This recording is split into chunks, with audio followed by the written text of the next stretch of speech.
possible drush.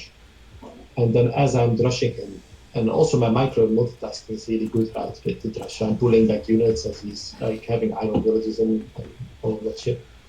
And then I skip to Castle Age. And then I make either Knights or Eagle Warriors or whatever just to get map control. And as soon as I have map control, or sometimes I'll also drop DCs. Like you have to kind of feel the situation, right? You can just go ahead and do whatever. But then my goal is basically to get Imperial as fast as possible for the trebuchets. And it typically wins. Like against anyone who is even remotely experienced, I would probably lose really hard. And in fact, I've been losing a lot of the games like quite hard because like they just do something and I have no experience, so I just die, right? But I won my first 11 games with 0 games experience. I got up to like, what is it, 1700, I think, which is, I don't know if that's good. I have no frame of reference. I've absolutely 0 idea. But yeah, I won the first 11 games fairly easily. So. What's your rating right now in Vubli? I don't know if there's decay there, but I was 1702. Right. I think in the RM, because they have like a million different ratings. Yeah. The ones in like the new player lobby are different from the Medieval Siege one. In Medieval Siege, like the normal RM, I think the 1+1, I think I was 1702. That's very impressive because it's very hard. Even right now, the median rating over there is like 1450. For example, if you have trash playing, like absolute god awful gutter trash is playing the game because it's a free game because it's super easy to buy due to how Fubi works with the fan option.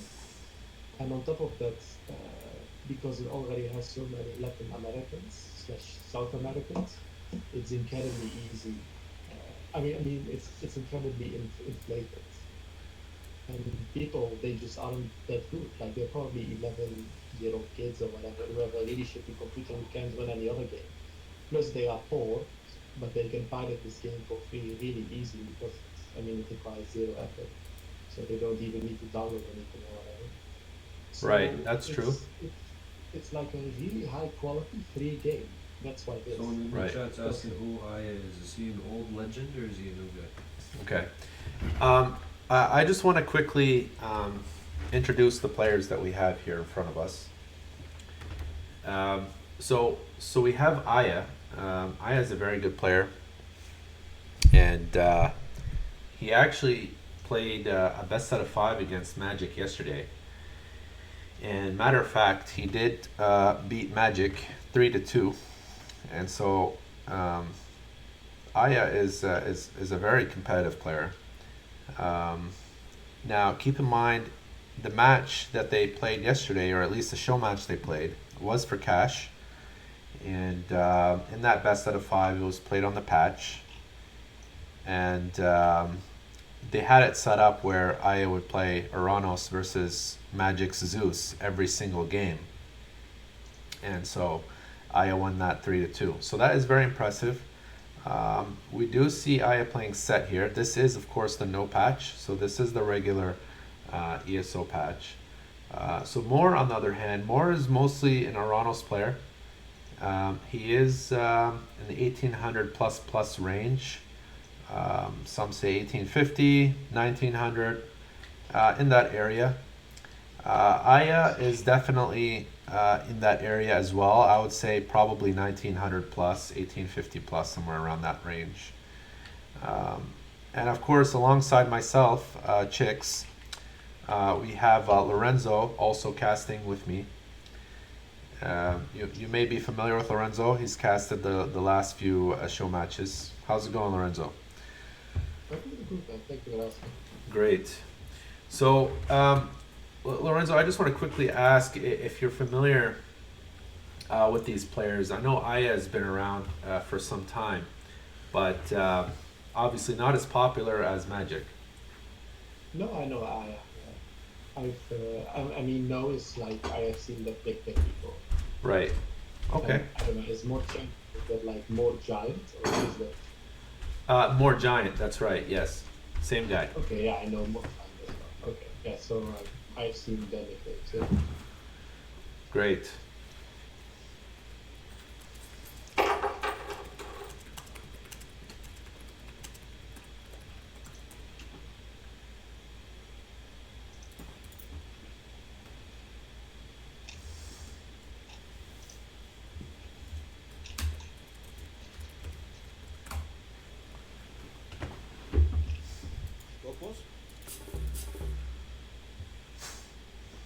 So is it just me, or are the two other players not green? Just wondering if the room maybe has to be rehosted. Yeah, No, they're there's saying no put rest. Lorenzo's audio up. Oh, okay. They're saying put Lorenzo's audio up. All right. So we do have the first map here on Alfheim. And on the left side of the map, we have Ayah playing set this time. This is game number one, a show match for best set of five, $125 cash prize. As usual, $25 will go to the second place player, and $100 will go to the first place player here. And on the right side of the map, we have More Champion, also known as More Giant. He is playing, of course, Oranos. And here we go, match number one.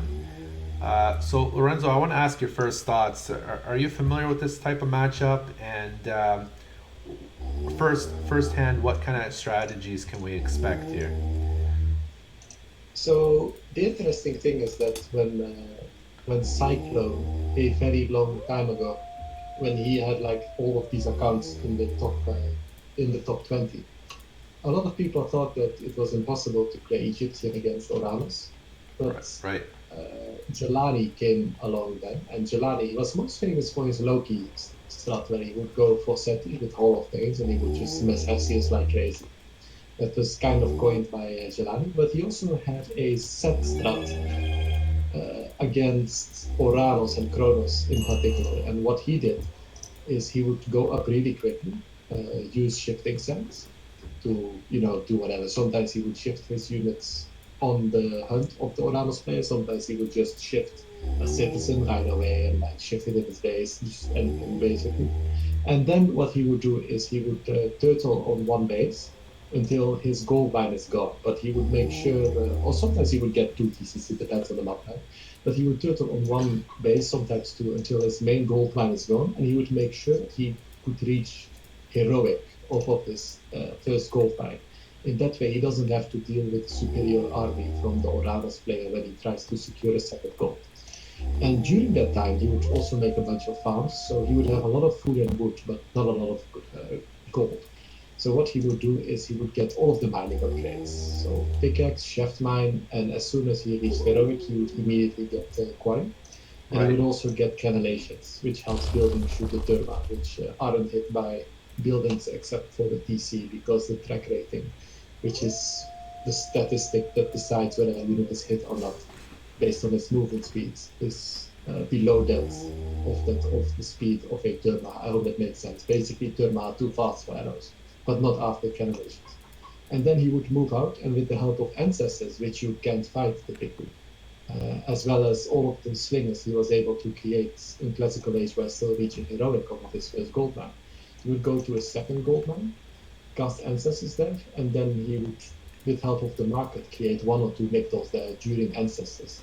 And then because he has the insane economy with like the quarry upgrade and everything else and all of the food and wood already, he would be able to win quite efficiently. And this works more or less in the same way for ISIS, except you have ancestors plus Eclipse and general ISIS, right. superiority later on. Um, I think yeah, so that's what you would typically do. I, right. So, but I think I've seen some meta recently by some set players where um, they would do kind of like a rush in classical age against the Ranos player. Now, this is set exclusively. Obviously, it wouldn't um, necessarily count for ISIS, but set exclusively, they would right away in classical age, try to push the Ranos player off resources if possible. But it doesn't seem all that viable on Alphium just because the resources are so easily defended. Yeah, it's kind of rock, paper, scissors, because if you go really heavy classical, when the Uranus player grabs an archaic town center, then obviously you're in a really good spot. You can even deny the town center oftentimes, because you have really good scouting with your animals as well. But pretty much no Oranos in their right mind would do that anymore against the sets, especially on the no patch version, because you're just asking to lose the game immediately. So what you have to do is you have to up at like 4:30, and he's actually upping a little bit later. He's upping with one more village. I think this is 8 villages, which is 5:05 if he has no idle PC. But That is pretty the late for issue a Ronald's player. it is a bit late. I wonder why that is. Maybe he was maybe like the food transition didn't go that well. Sometimes you start with like two elks here, Yeah, and then your next food source you have to walk all the way to the other side of the base, and then etc. etc. And that can add up obviously. right. But typically he's gonna lose the villager. Oh, it's oh. I mean, he didn't lose it, but it's Well, yeah. clearly, more champion has been having some idle time with villagers because Ayah has been very aggressive in attacking them. Even if you have noticed earlier on the forward hunt, Ayah was Yeah, the attacking. villager fight. Yeah, so obviously that's a problem. Maybe that could have delayed his classical even by a few seconds there. Oh, the city. Oh, ooh, he fucked it up. Oh no, Oh, no, he didn't. ouch. Well, I So mean, he can hit it. What he wanted to do is he wanted to get two citizens because this is a low patch. yeah, How shifting sand decides how many civilian units are shifted is dependent on the current HP of the civilian units. that's right. So that one citizen there that you see has incredibly low HP. So he would have gotten the two citizens instead of just the one citizen. But the garrison was just in time from more. Right. Yeah, that's some good play there. Obviously, if he would have gotten the two citizens this early, it would have been really, really devastating. But just the one citizen in return for shifting sands, I think, is a fair trade. Although still pretty tough to deal with. Yeah, yeah, one citizen is what you're expected to get. Like no more, no less. That's what you should get. But you can get more sometimes, depending on you know If you get lucky. if you get lucky, if you play well, if they have like forward hunt, if you get damage off of the citizens. Right. It's things like that. So is it always worth it to use shifting sands if it's only one citizen? If you know ahead of time you're only going to get one citizen, is it worth it to exchange your shifting sands for that citizen? It depends where you're coming from. I would say you're always going to get good value if you use it that way as soon as possible as you reach classical age. But Right. it could be possible that you could get more value out of it like slightly later, for example. That's then it's like guaranteed value versus potential values. Right. What do you select? I guess it depends on the individual.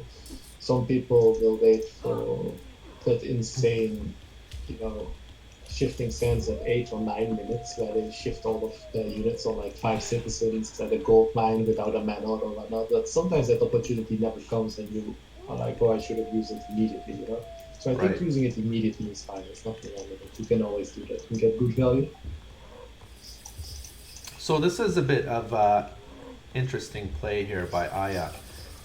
We do have an early two town center, and we have one barracks for defense. This is the Jelani way that I explained at the start of the game. Right. He's not doing it exactly the same way. I mean, I don't think he's going to do it exactly the same way, but I think he's going to do something similar. What So what he managed to. differences? Jelani was very. Uh, Jelani was very robotic in a way. For example, with like the shaft mine and then the instant quarry upon reaching heroic. I Right. don't think Aya is gonna get those upgrades that quickly. And what something Chelani would also do is he would also get signal files and carrier pigeons because he would not have gold as he was advancing, right? Because he's like Ah. really milking that one mine. So he would have everything on wood, so he would have a huge wood bank, and then he would get the building ladder side upgrades, just as an example. But I don't think people will do that unless they are specifically copying Jelani because it's just such a weird, uncommon thing to do to get like building, line of sight upgrades in that way. Um. Uh, So yeah, he researched carrier he's getting chef pigeons mine. for in hopes to find a gold mine, basically. No, he would just get it because he has a lot of wood. There's no like else the wood is just idle there. Ah, interesting. So I assume that he would keep three villagers on wood and not build the armory with those three, something like that, right? I mean, there's multiple ways of doing it. It really depends on the map because you have maps that generate randomly. Sometimes you will, build it with those villages, sometimes with other villages, sometimes you don't grab it, you see, sometimes you do. Right. Like, he did get chef by immediately though, so he got pickaxe and then immediately got chef by. So far this is the Julani build. Interesting. I'd like to look into that Jelani build a little bit more. So is this a Jelani build only for what gods would you say it's for? Set So and you can do this. You can do this with Greek as well as with Norse. Actually, you can do this with Norse and Greek right, against Oranos, but it works best with Greek and Egyptian. It's not as good with Norse. right. Okay, But I would do this all the time with Greek as well. It's really good with Greek actually, because with Greek you can kind of bypass the gold requirement for military, right, because you can just put like a million citizens. What am I saying? You can put a million villages on the temple, so you get favor. And like Hydra, for example, or Romanticos, they don't cost any gold. So as soon as you advance, you can just build a bunch of these. Maybe you have a ceasefire left, buy some extra time. It's a bunch of things you can do. I don't like what he's doing here, by the way. you don't like who are you speaking in regards to? Champion? No Ayah, but Ah, to be honest, I think the game is over anyway. well, I Because think Aya is in a pretty good position personally. yeah, he is. I mean, I don't like what he's doing specifically here, Okay. but this is still okay. I mean, he has that safe gold over there, right? So At the 9 o'clock corner. yes, Yeah, that's a very nice goal line. That's really. I mean, but you would expect those kind of things to happen on this kind of map, I think. yeah, this is not too uncommon. And Maybe like 1 in 3 on no touch, like 1 in 3 that happens. You have a mind that's safe. something like that. There tends to definitely Alphium tends to be a really good Egyptian map. Um, not only that, that gold mine is really like you can't puncture it whatsoever. Yeah, but I don't know. This game is already over because what happened is Ayat just made too many military units, Right, whereas I mean a champion made too many military units, whereas Ayah made a TC, and then he holds the effect, so he's economically ahead. On top of that, he has the civilization advantage when it comes to being economically ahead. right. So yeah, it's what we talked about before the stream started of how games it's like paper versus paper, and here champion tried to play it off, but it doesn't work like that. Like you have to answer paper with paper, not with rock. So he loses now.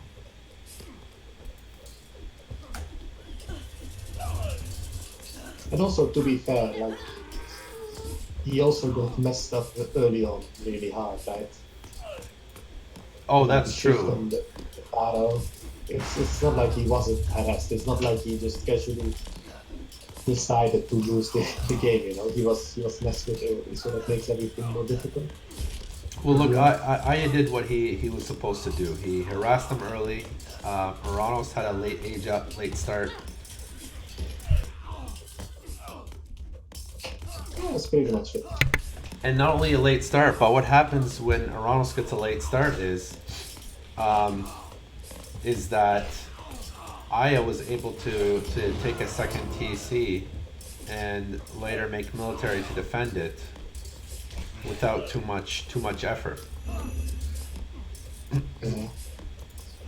Where you should play this out ideally is you should not take too much damage from like the Pharaoh slash shifting sands. That's easier said than done though. Like you can't just magically cast a spell and take no damage. So but you Right, should manage that as well as possible. You should up at 430.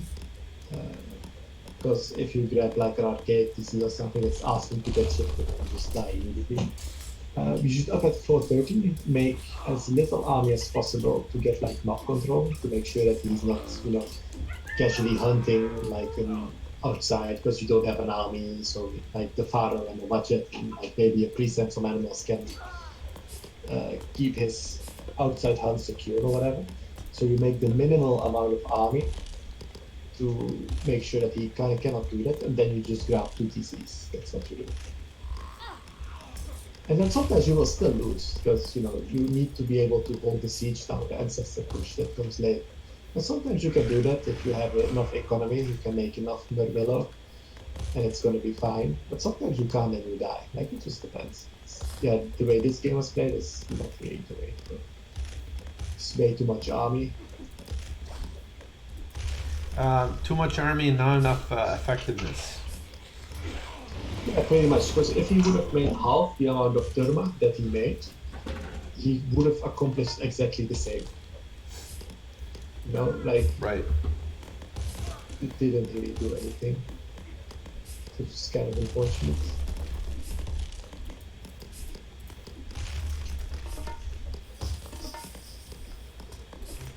Didn't remember we could pick up that whole. So just to recap here a little bit. So more champion would have had to make half the army, and do what else? Pick up TCs earlier, right? Well, not like literally half the army, it's just less army, right? Not as many units.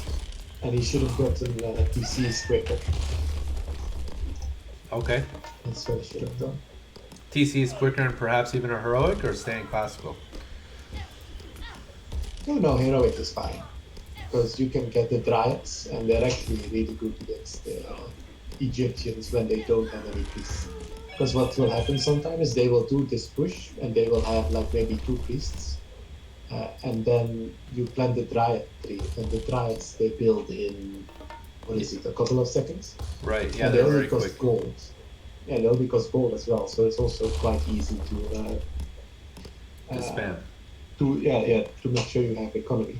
So then when you get out like five Dryads, like the slingers don't do any damage. Like you'll have to wait for priests, it kind of delays his attack. Like your economy should be better, so like you know, it's kind of how you can leverage it into your advantage.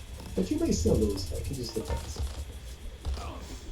So it's interesting. We do have a query on the gold mine there for Ayah. Yeah, it's well done. I mean he played well. The game is over now though. The champion should leave. Yeah, I don't think there's much chance for champion to come and No, there's survive no here. redemption here. Nothing.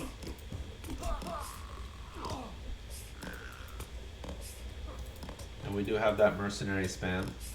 So I want to talk about Yeah, that's just mercenary. bad mana. Like that doesn't play.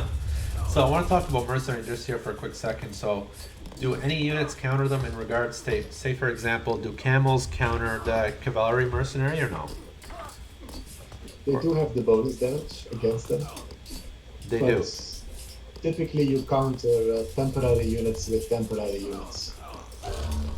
That's uh, that's really the only way. So as an example, if you're playing Ra against ISIS and you're grabbing the forward town center, and ISIS is attacking with Ancestors plus Eclipse, A Yeah. plus E is a temporary unit. So you can counter that by your creating your own temporary units, by like the mercenary, kind of. Because you're going to get a lot of good value from that. Because because normally mercenaries, they don't give you good value because they expire, right? So even though they're really strong and they build really quickly, they expire. So you'd lose that 100%. It's quite bad. But against, if you just have to hold like one single attack, like a flaming weapons attack, which is again a temporary thing, you can counter that with another temporary thing, such as mercenaries or whatever. Right. Right. Ancestors Okay. is another example. So yeah, you can counter temporary units with temporary units.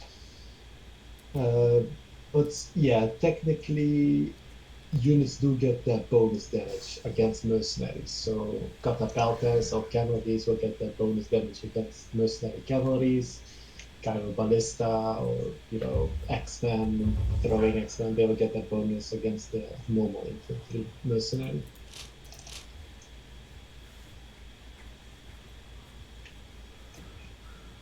I need to go to the toilet. I'll be right back. Sure. What's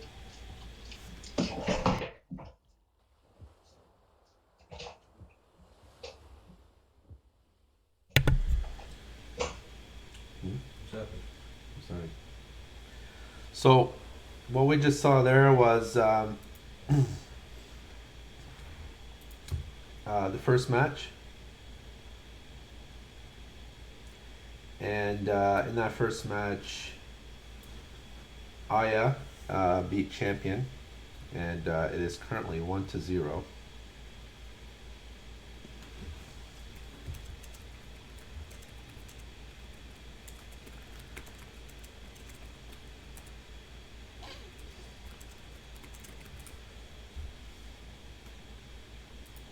So this is a best out of 5, so we can expect a few more matches here. Now with the current rules, Ayah is not allowed to play set again, just because he won with set in the first match, and so he's going to have to change gods here.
All right, I'm back. Let's go.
Yeah, we have some shit talk in the chat, which is good.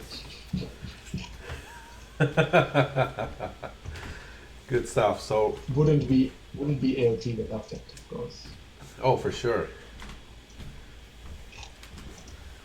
Did you call the family today? So clearly, Moore is in rage mode, and he's desperately he's desperately looking for that first win here.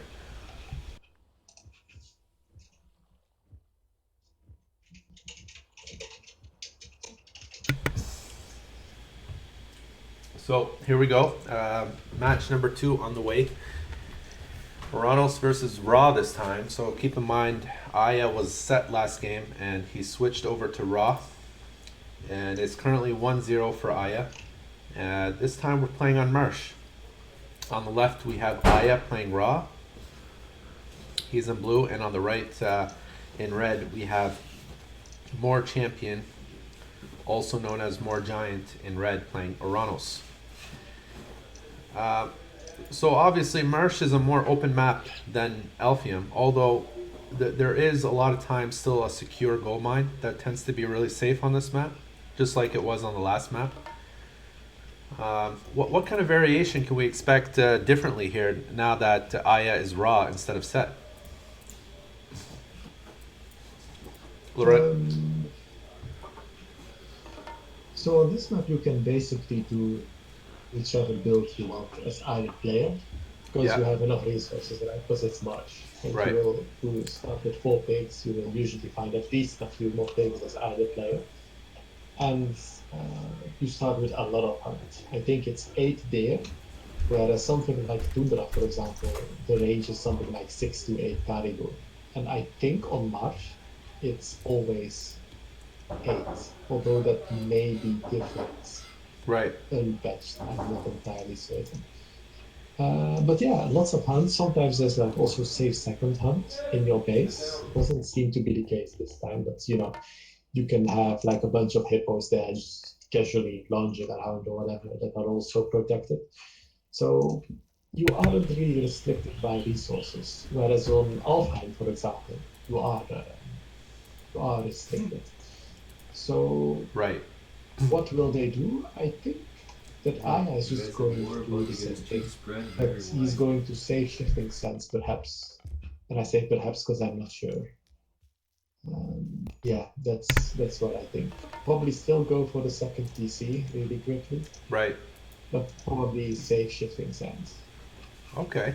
So would you say for the raw player it would be risky? Wouldn't it be a little bit risky to take a second town center and go early rain, for example, just because there's so many resources for the Ranos player to play aggressive?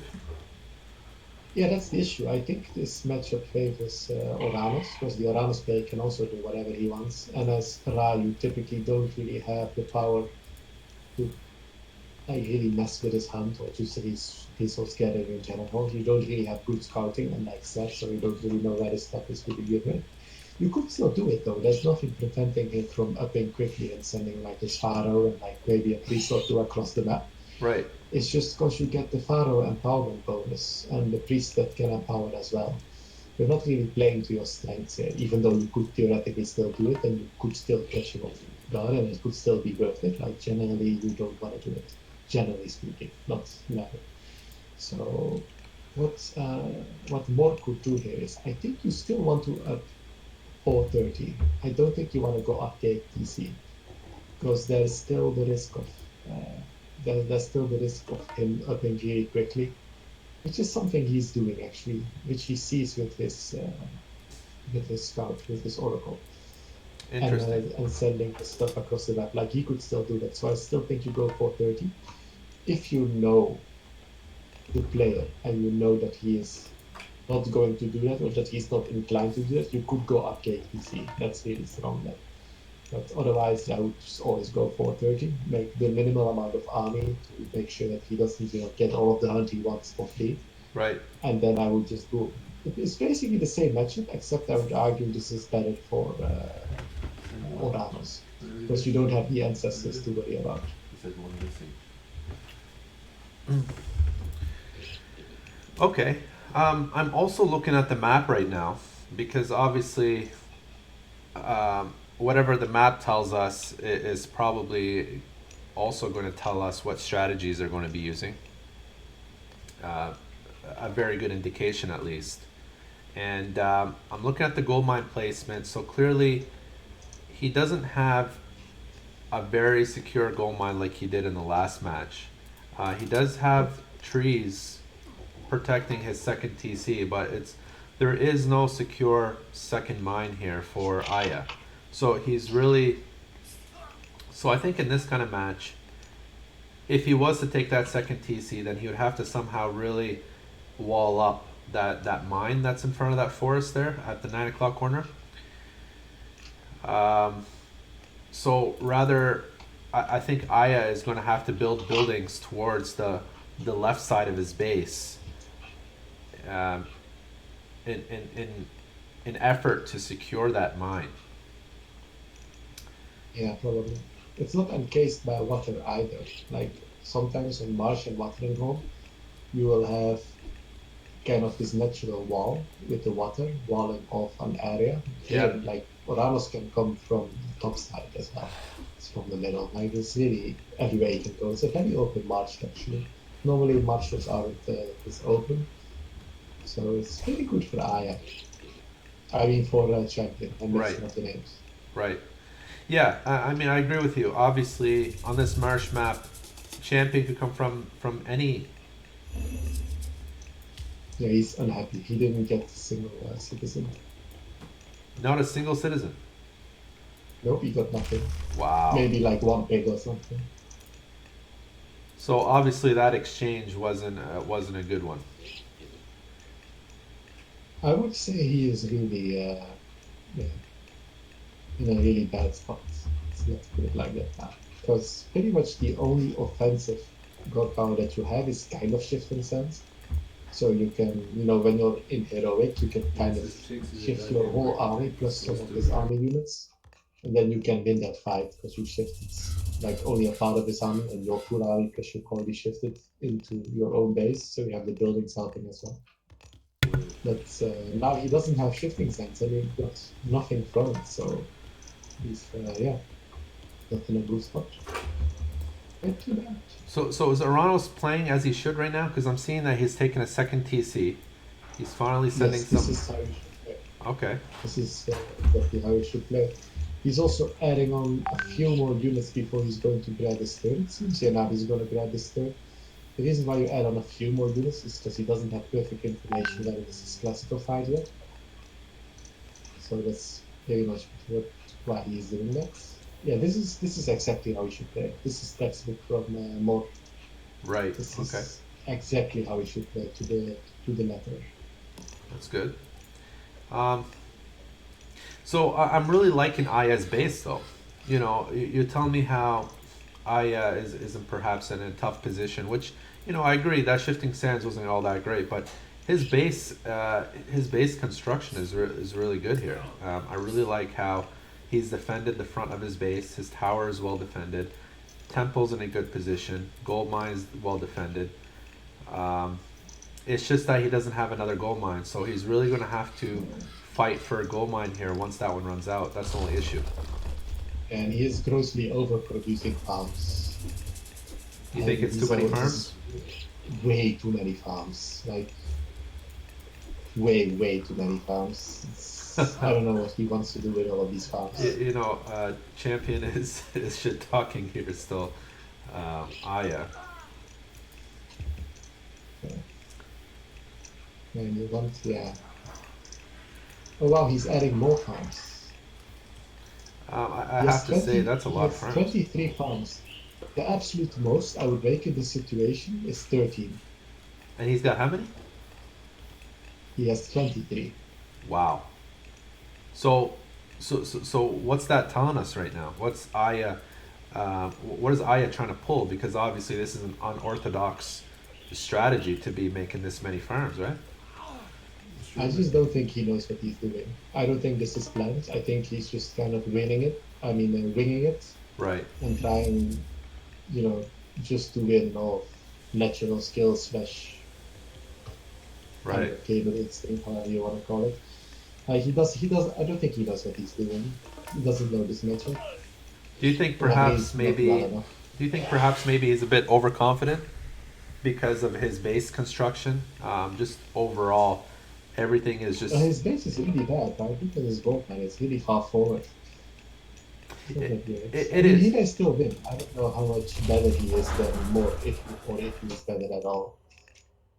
From what I saw from the first game, it seems like Ayah is a bit better, but it's difficult to judge from that one single game because it was so quickly. So I don't know these players well enough to know who is better.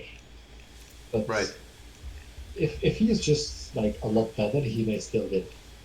So But if they are even remotely equal in skill, then Ayah will lose this incredibly easily. It's my prediction. okay. He Um, didn't actually get the 30C because he was walking towards it. There must have been something else. I thought he was going to get it, but he got frontal set, which is fine to be honest. Although I would have grabbed it a bit earlier myself, to be honest. th- But it's still fine. this is a very critical position right now because Aya has now reached his second goal mine, or perhaps his third goal mine, um, and he has to defend this position. Do you think Moore was in the right to take a third TC, or do you think perhaps it would have been better to keep Aya off that goal mine? Well, this is why you're supposed to grab the 30C so quickly, because you want to basically hit your power spike, so to speak, as soon as he moves out to grab his second gold. If you Wow. grab your TC even like a minute later, Yeah. the issue that you run into is that you're not hitting your power spike. And This then is this is so critical right now. This fight is extremely critical right now. Do you think he's able to hold this position? even if he holds, he may not be safe. I mean, his score is telling me that he's winning. Well, we do have Aya ahead by 150 points right now. Yeah, this is relevant damage. Do you think maybe he should He build also has just a Migdal or something, or I don't think he can. I don't think he has enough growth at the moment. that's a lot of idle villagers up here. But you have to understand, Aya's economy is like just through the roof at the moment. Um, we No, it's not saw, that great actually. He just has a lot of fruit. His gold is not that great, and that's was something that's really important. Also, how many production buildings does he? I see 3 production buildings, 3 barracks. That's not very good. Like he should have much more. Because even though he holds initially, he may just still lose now. Like I told you, like, even if he holds, he may still lose because of the production. so what you're saying is that it's not enough production? Yeah, it's definitely not enough production.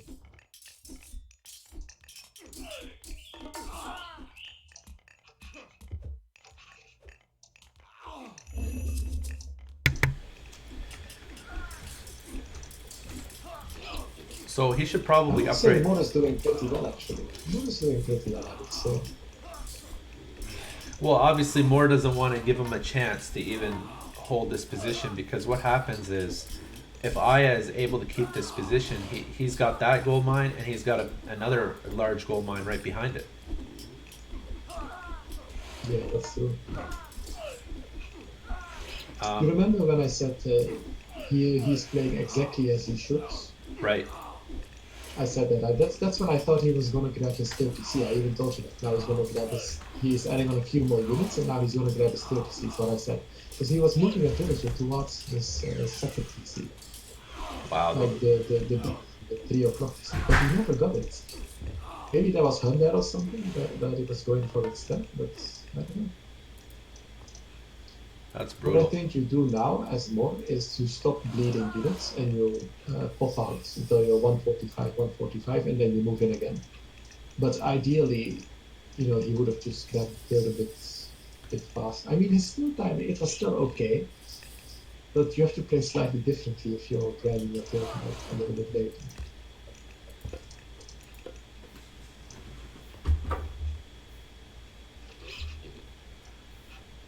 I want to ask, where is Ayah's third TC? I don't see it.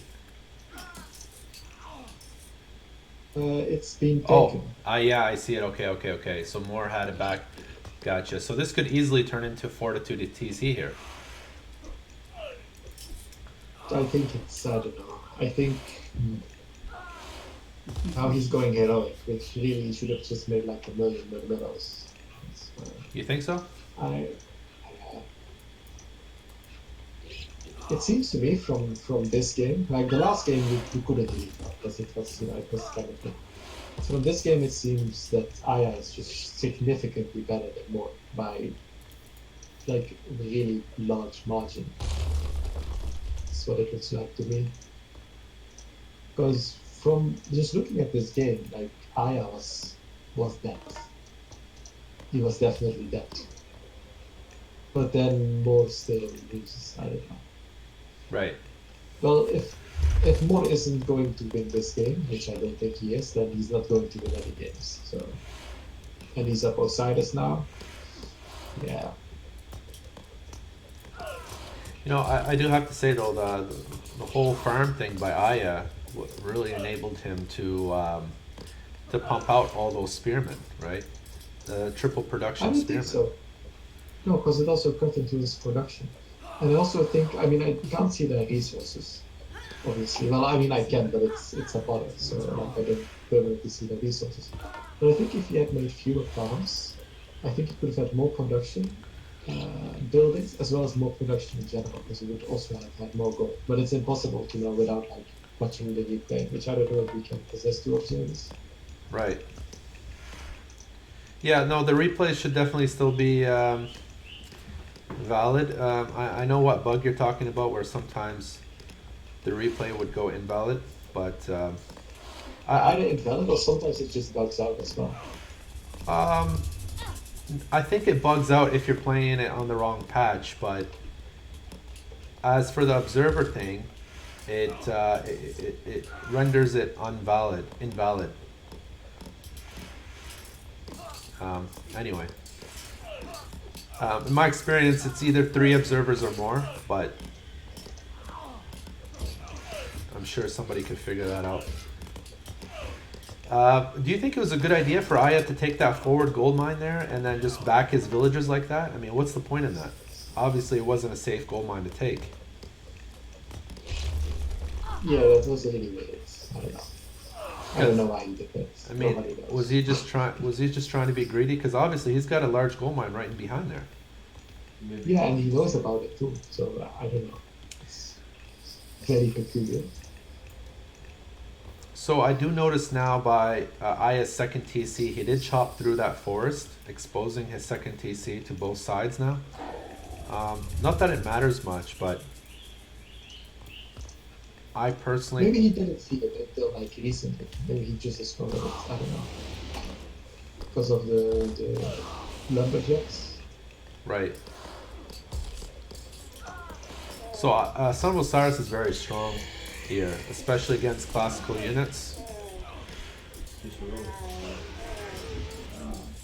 Well, I guess champion is heroic age now. He does have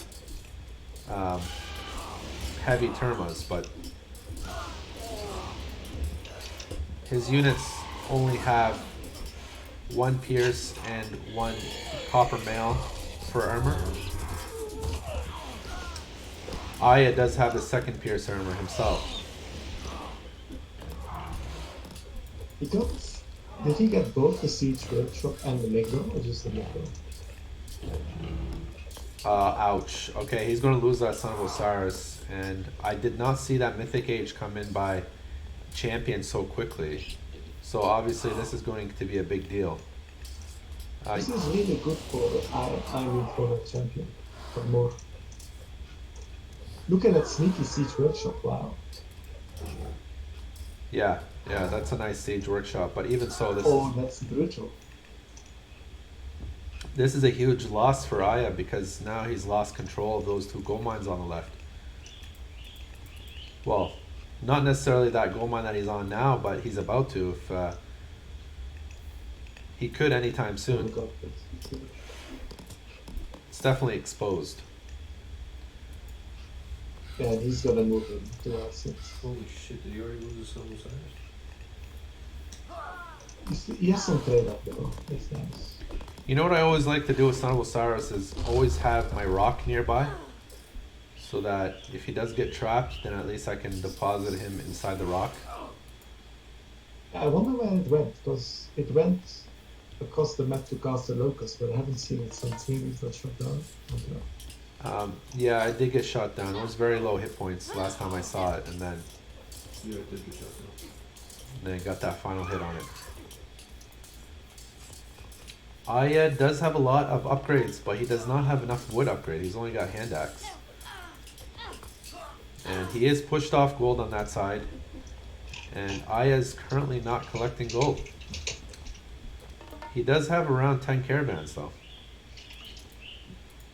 Notice how Champion's Market and Ayah's Market are right next to each other. Isn't that funny?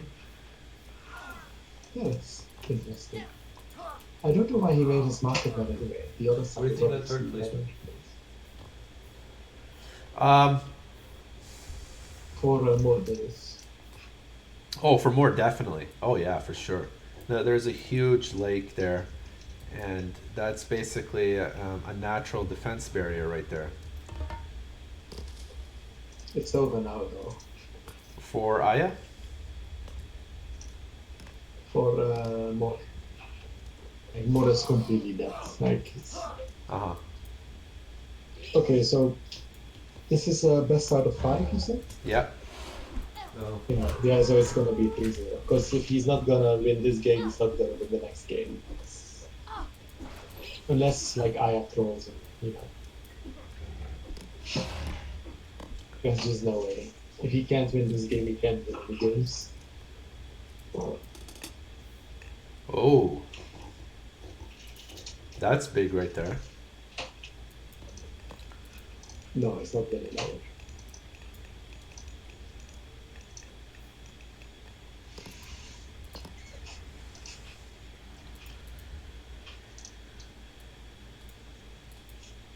Ayah is harassing Champion's Gold there in the top.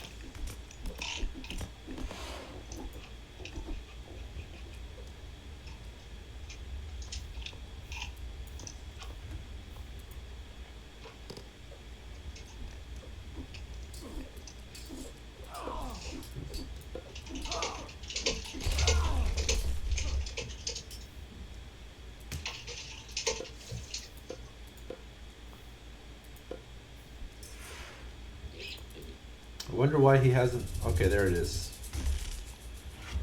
He doesn't want to get it snapped, I suppose, but I don't know, it's really quite far over, I think. Well, if that Titan goes up, then it's really going to be a harder match for Ayah to deal with. Yeah, this is what he should do. Like this is pretty much his only option at this point, but yeah.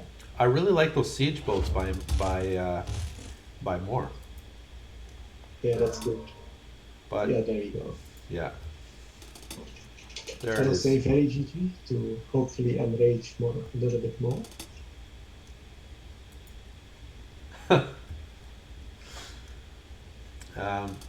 Well done by Ayah here. Yeah, it was yeah, it was okay. Let me see if the replay isn't on it. So I want to check something. Okay, it loaded. Let me work on if it's properly working. Let me see. Maybe it's fine.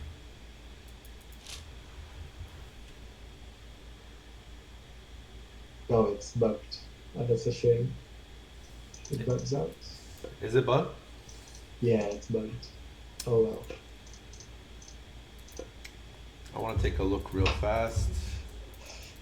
When does it bug? Just at the start, or? Yeah, like a few minutes in, like villagers stand around not doing anything. Stops doing anything. That's usually what happens if it's not completely invalid if you have more than one ops. But sometimes it doesn't do that, so it's fair enough.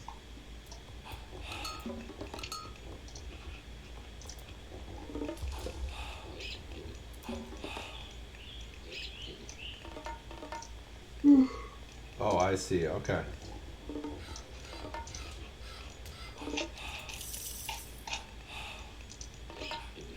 It's funny how these recorded games work, because only half the game is bugged. Like, not the whole thing is bugged. You know what I mean? Like, there's a temple half built. Yeah, I don't really know exactly why it bugs like that. But then the temple is being built on its own without any villagers building it. Yeah, Um, it's really weird. and then it's like 10 minutes in, Ayah uses rain, but he's only got one TC. Anyway.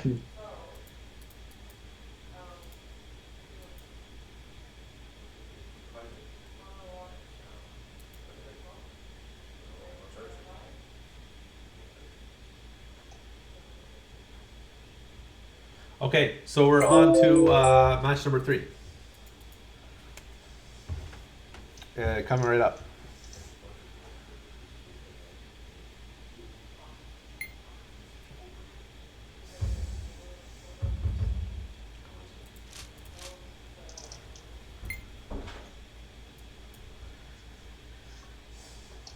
I mean, all in all, it was a still interesting game to watch there. Yeah, it wasn't too bad. Although, so you think the turning point personally was? You think the turning point personally was when Moore went heroic age, where he should have stayed classical and pressured that gold mine? Yeah, that's like one of the things. I think the 30C timing should have been sharper. I think it was a little bit too late. Because that's why I wanted to check the V because I saw his citizen. I saw it moving towards his second TC to build his third TC, but he didn't end up building it. So I was a bit confused as to why he didn't do that. Because if he had done that, his timing would have been a lot sharper at the second goal line. Else, what he would have had to do is he would have had to stay on two PCs and then just go out on 130, 130. And then you get upgrades Lorenzo's and like asking if more you want pizza. buildings. Order pizza. He didn't do that. 38. So this should be an interesting matchup, the one that's coming up here. ISIS or levels, yeah. Would you say that's a classic? Yeah, it's quite classic.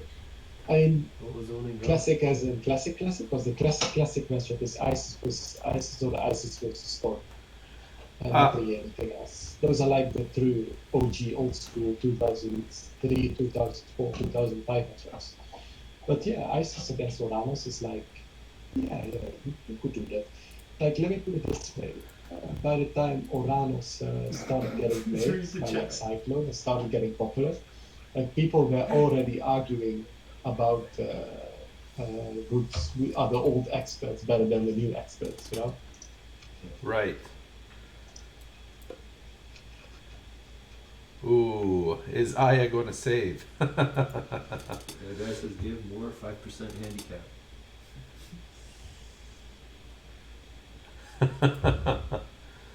Okay. Around this mirror. Tell him. People want to see. So we shouldn't give more like another handicap. He's already handicapped. Oh, you think so?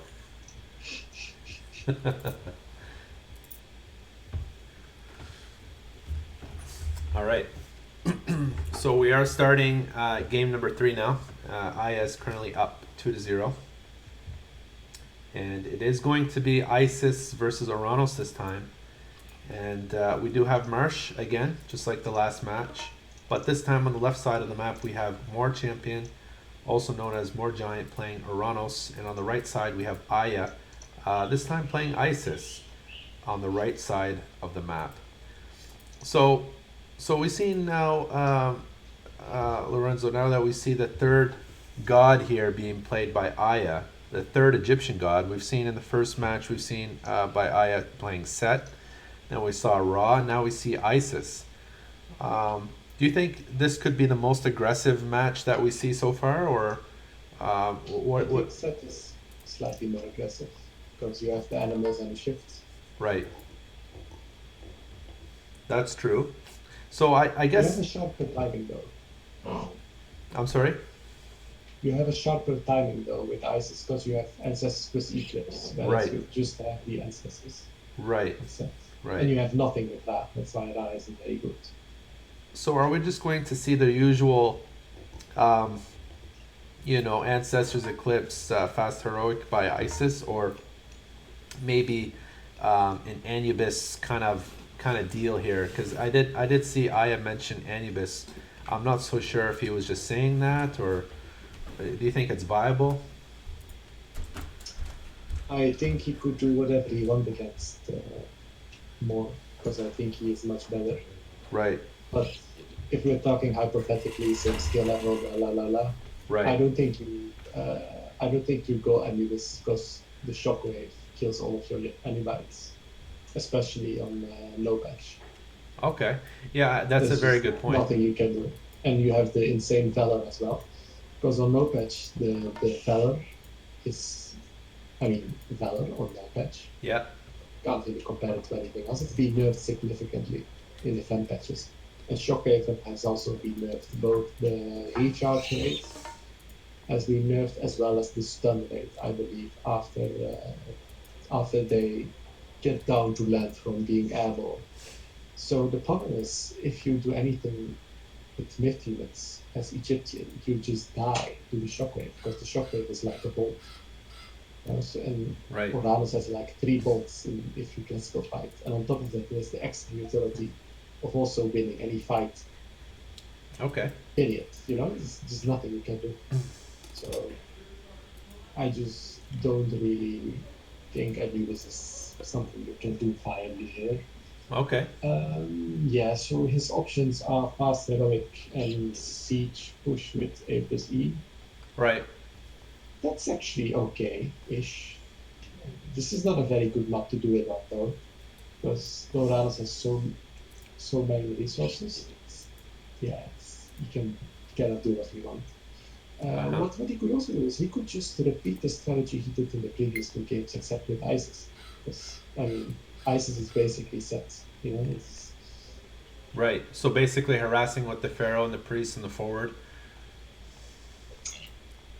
he could still do that, although he doesn't have shifting sands. But I mean, it's still annoying to deal with if he upset like Right. 4 minutes something, and he sends his pharaoh forwards. Because what you have to do as Oranos is you advance at 4:30. Like going any sooner than that is not recommended because you mess up your economy too much. Right. And then you have to build like a barracks or a counter barracks, and then you have to create a unit. And then you need to make sure that unit doesn't get damaged too much because you want to use your valor ASAP. And if you don't use your valor, you have the Sphinx that just kills all of your early units. So that early Pharaoh and Priest plus Sphinx, like you can get a lot of value out of it. So he could still do that. I could see him doing that. I still think that's a good way to play, but he doesn't have to do that, I think. And I don't think I mean, he's not going to do that because he would have had to be up by now, and his temple isn't finished yet. So he's going to go for like a 530 standard advance. I think he's going to go for a siege push with ancestors plus eclipse because When I you say don't a know. siege push, you mean pre-siege? That is the most common one, I think. Right. Yes, that is the most common one, I think. Although you don't have to do it with priests, although that is it's the easiest, it's very efficient. Right. If you pick early fights, the priests heal each other up like instantly. No Ramos doesn't it. I, I, Yeah, I, there's a lot of going for it. so yeah, those are obviously some strategies Aya could use. Now I'm looking at Aya's map here on the right side, and I'm just quickly noticing the second TC is protecting his second gold mine. So couldn't that also be a mix? Like he could perhaps take a second TC on his way to heroic, or a second TC and stay in classical. Maybe like he could play with that TC a little bit. No. Um, if he really wants to stay classical, I can tell you really want to see the classical happen, but just against 3 patch, or I should say low patch shockwave and Vela, like you just can't do Ouch. it. Like there's just no way. Yeah, this is also quite annoying. Ouch. I think he This should is have moved his villagers inside his yeah, town before the Ranos had the chance to age up straight heroic. Sorry, to classical. As soon as you see a Ranos from classical, you shouldn't be hunting outside your base. I think. I think you can. I don't think it's that bad. This isn't the end of the world. It's like Shockwave killing one villager, almost two.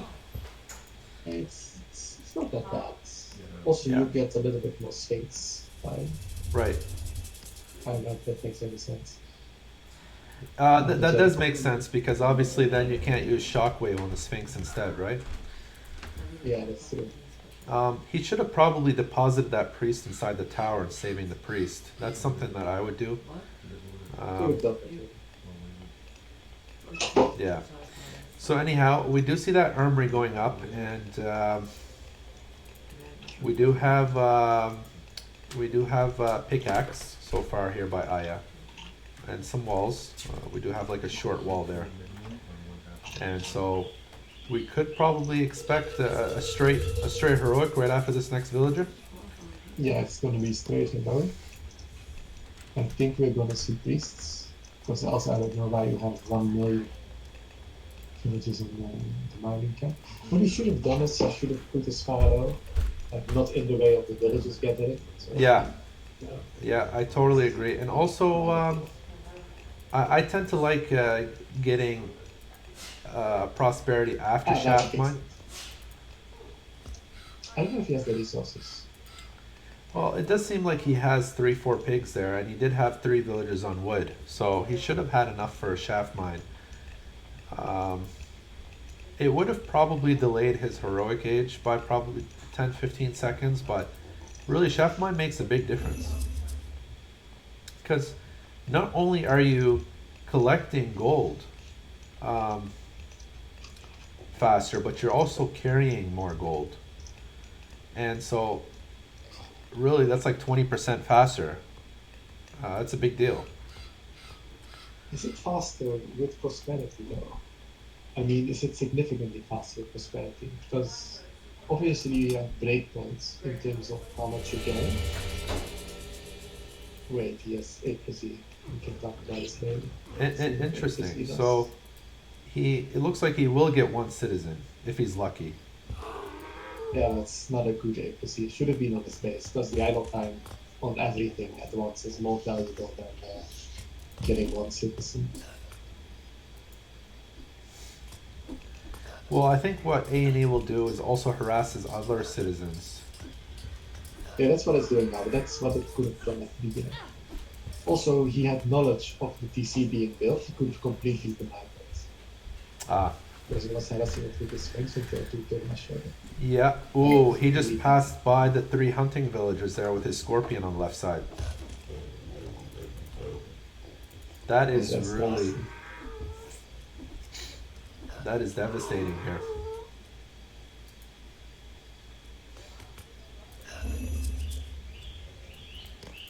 We And the do TC is gonna go up.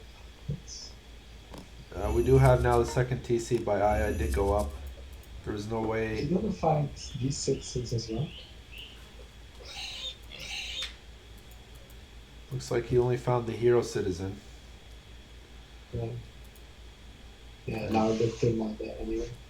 So And anyway, as I was saying, with the breakpoints on prosperity, the problem is if you, let's say you gather 3 and then 4 gold every swing that you do. The issue is that if you end up at 14 gold, like on the villager itself, like the villager is carrying 14 gold, but it can carry 15 gold. The problem is it has to do a swing where it would normally gather like 3 or 4 golds just to gather 1 gold before it can drop off. So that can sometimes make some upgrades less effective than they should be. okay. So it could be possible. And I used to know this, but I just forgot because I mean, I don't take this game seriously anymore since 2010, because that's when StarCraft 2 came out. Right. So I'm a bit rusty on the exact mechanics, but I remember there were some upgrades where if you would research them, it would uh, almost give you no benefit just because of that. Oh, right, yes. How, for example, how rain would give no benefit if you researched that Bast upgrade. Sacred cats. Right. Yeah. Um, Yeah, that's an example because, uh, yeah, because with a mining camp, if you have your mining camp set up properly, you're not really walking much, right? Because they are between the mining camp and the gold mine. right. So they pretty much drop off immediately. So if you perform one swing that makes you gather 1 gold instead of 3 golds, that would be bad. And the extra carry capacity is not really that good at all Oh, because you I don't have see. any walking time anyway. So, but I don't exactly remember like the true percentages of Right. efficiency and whatnot. Maybe somebody at some point should pull up some numbers on those specifics because Age of Mythology's been around for a while now, and I don't see any numbers anywhere. Yeah, they should just let the game die. That's what they should do. No need to like delve into it or just let it die. Yeah, yeah. Just forget it. I think that might be something I would do is pull up some numbers because personally I'm interested. I'd like to know. I would like to know all the specifics. For example, take a look at Ayah's gold mine right now. He's got one mining camp and 23 villagers. Some people would say, well, it would be best to have 4 mining camps on that gold mine. I would argue one mining camp is enough because you're empowering it with a pharaoh. So there's benefits to both ends, right? If you got more mining camps, it's less walking time. But if you got one mining camp, it's more walking time, but you're dropping off more gold with the bonus of the pharaoh. So really, I think it's a lot of speculation right now as to what is the better strategy, right? But I think those are small things, right? They should be about equivalent. I think I would rather learn to read ancient cuneiform to like decipher the rules of the royal game of Earth and analyze the best strategy there, then analyze what gold mine position is better Oh yeah, in different ways. To be completely honest,